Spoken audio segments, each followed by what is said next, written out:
Harga emas terus meningkat. Ramai yang terkejut dengan kenaikan harga emas yang sangat mendadak. Awal tahun 2025, harga 1 gram emas hanyalah sekadar RM400, tetapi sekarang bulan Mac 2025 dah cecah RM460 untuk 1 gram. Kenaikan harga yang sangat ketara dalam masa yang sangat-sangat singkat. Harga emas akan terus naik selagi sistem wang kertas masih digunakan dan kerajaan terus mencetak wang yang menyebabkan nilai mata wang jatuh. Emas akan terus naik. Kita boleh tengok sendiri pada tahun 2020, harga emas naik disebabkan COVID.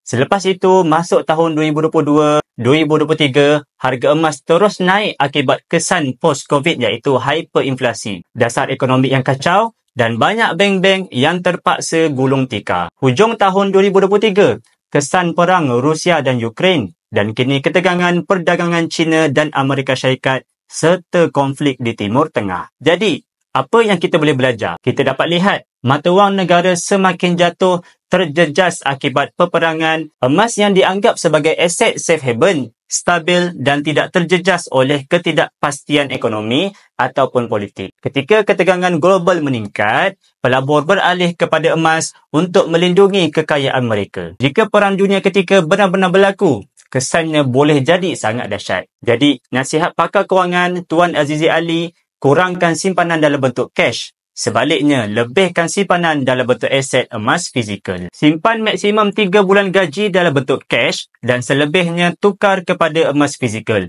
Kenapa macam itu? Sebab emas mempunyai nilai yang lebih kukuh, lebih selamat dan lebih mudah dicairkan apabila diperlukan. Jadi, jika tuan-puan ingin selamatkan simpanan daripada jatuh nilai ataupun inflasi, boleh tengok pin video tutorial di profil saya. InsyaAllah saya akan bantu sebaiknya.